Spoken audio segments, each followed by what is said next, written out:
जय श्री कृष्णा दोस्तों, आप सबका अपने चैनल पुण्य धर्म में स्वागत है। आज इस वीडियो में आप सब जानेंगे कि उत्पन्ना एकादशी का व्रत कब रखा जाएगा, व्रत पारण का शुभ समय कब है, एकादशी तिथि कब शुरू होगी, कब समाप्त होगी। सब कुछ आप सब इस वीडियो में जानेंगे। वीडियो में अंत तक अवश्य बने रहिएगा। एकादशी व्रत जगत के पालनहार भगवान विष्णु को समर्पित है। हर महीने 2 एकादशी का व्रत रखा जाता है, एक कृष्ण पक्ष की और एक शुक्ल पक्ष की, और साल में कुल 24 एकादशी का व्रत रखा जाता है। और जिस साल मलमास या अधिक मास लगता है उस साल इसकी संख्या 26 हो जाती है। हिंदू पंचांग के अनुसार मार्गशीर्ष माह के कृष्ण पक्ष की एकादशी तिथि को उत्पन्ना एकादशी व्रत कहा जाता है। अगर किसी को भी एकादशी का व्रत उठाना है तो वह उत्पन्ना एकादशी से उठा सकता है। मान्यता है कि एकादशी का व्रत उत्पन्ना एकादशी से शुरू करना चाहिए। अगर आप सब में से कोई भी एकादशी का व्रत उठाना चाहता है तो इस एकादशी से उठा सकते हैं। माना जाता है कि इसी दिन माता एकादशी का जन्म हुआ था, जिन्होंने भगवान विष्णु के शरीर से उत्पन्न होकर मोर नामक राक्षस का वध किया था। उत्पन्ना एकादशी व्रत करने से अनंत गुना फल मिलता है।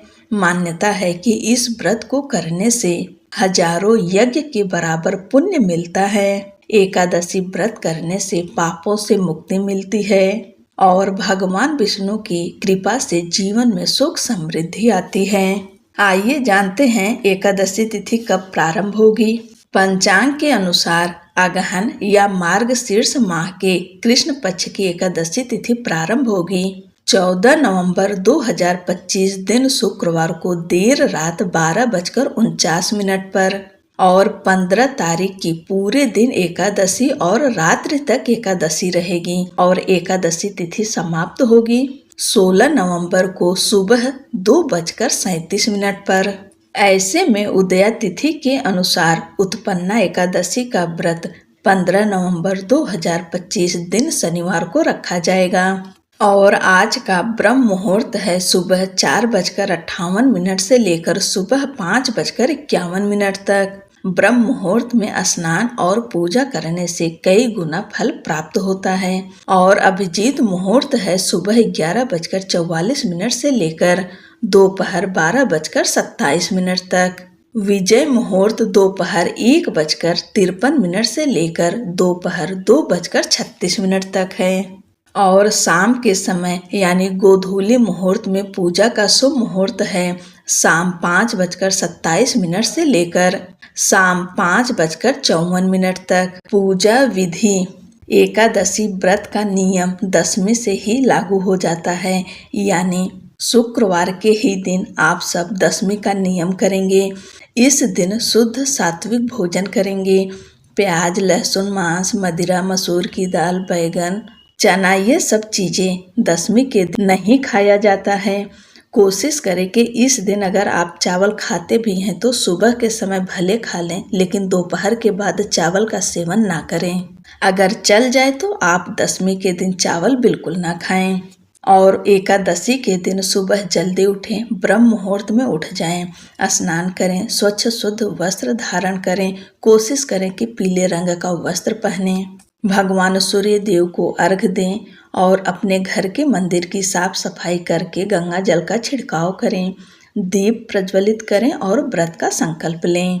अगर आपके घर में लड्डू गोपाल, शालिग्राम भगवान, लक्ष्मी नारायण की मूर्ति है तो उन्हें पंचामृत से अभिषेक अवश्य करें। इसके बाद में भगवान नारायण को पीला चंदन, अष्टगंध चंदन अर्पित करें। माता लक्ष्मी को रोली, कुमकुम, सिंदूर अर्पित करें और जो कुछ भी आपके पास हो, फल, फूल, मिष्ठान का भोग लगाएं।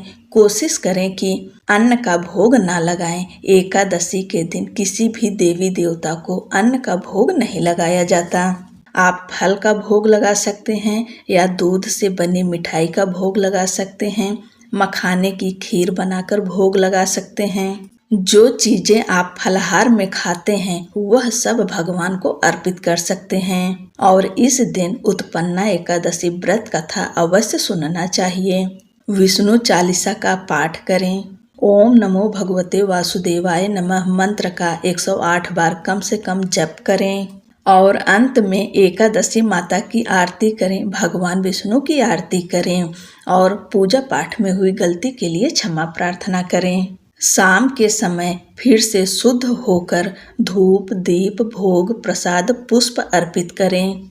शाम के समय आपके पास समय है तो फिर से आप भगवान नारायण के मंत्रों का जप कर सकते हैं, यानी ओम नमो भगवते वासुदेवाय नमः मंत्र का जप कर सकते हैं। विष्णु सहस्त्र नाम का पाठ भी कर सकते हैं। शाम के समय फिर से विधि विधान से आरती करें और कोशिश करें कि एक अखंड दीपक शाम की पूजा में जरूर जलाकर रखें। इस तरह से एकादशी का नियम पालन करना चाहिए। वैसे तो रात्रि जागरण का बहुत विशेष महत्व है, लेकिन आज के समय में इतनी भाग दौड़ भरी जिंदगी में हर कोई रात्रि जागरण नहीं कर सकता। इसलिए मैं आपको हमेशा हर एकादशी में कहती हूँ, जो मेरे भाई बहन एकादशी का व्रत रखते हैं, रात्रि के समय एक अखंड दीपक जलाकर रखें। अगर आप सामर्थ्यवान हैं, घी का जला सकते हैं तो घी का जलाइए, नहीं तो तिल का तेल का दीपक जरूर जलाएं। अखंड दीपक जलाने से भगवान विष्णु के साथ में माँ लक्ष्मी की भी कृपा प्राप्त होती है। इसके बाद अगले दिन यानी द्वादशी के दिन सुबह जल्दी उठें और लक्ष्मी नारायण की विधि विधान के साथ पूजा करें। पूजा करने के बाद में अगर आपको कोई ब्राह्मण मिले भोजन कराने के लिए तो आप उन्हें भोजन करा सकते हैं, नहीं तो आप सीधा निकाल कर रख दे, यानी कच्चा अनाज निकाल कर रखें और उसमें कुछ दक्षिणा अवश्य रखें। इसे आप ब्राह्मण को दे दीजिएगा। दान निकालने के बाद ही व्रत का पारण किया जाता है। व्रत का पारण हमेशा द्वादशी में किया जाता है और हरिवासर समाप्त होने के बाद ही किया जाता है। व्रत का पारण 16 नवंबर 2025 और दिन रविवार का है। हरिवासर समाप्त होने का समय है सुबह 9:09 पर। आप इसके बाद ही अपने व्रत का पारण करेंगे। हरिवासर में व्रत का पारण नहीं किया जाता है। इसके बाद आप चाहे जब भी पारण करें, लेकिन पारण का भोजन भी बिल्कुल सात्विक होना चाहिए और भोजन सरसों के तेल में बना हुआ नहीं होना चाहिए। आप उसे घी में बना लें और बिना लहसुन प्याज का ही बनाएं। सात्विक भोजन से अपने व्रत का पारण करें। अगर आप बिल्कुल शुभ मुहूर्त में व्रत का पारण करना चाहते हैं तो आप टाइम के हिसाब से भी कर सकते हैं, जो कि दोपहर 1:10 से लेकर दोपहर 3:18 तक है। इस शुभ समय में अपने व्रत का पारण कर सकते हैं, क्योंकि इस बार सुबह के समय व्रत का पारण नहीं होगा, क्योंकि सुबह हरिवासर का समय है। आशा करती हूँ कि सारी जानकारी आपको समझ में आ गई होगी। और हाँ दोस्तों, अगर जानकारी अच्छी लग रही हो, आपके काम की हो, तो चैनल को सब्सक्राइब अवश्य करें। जय श्री कृष्णा, राधे राधे।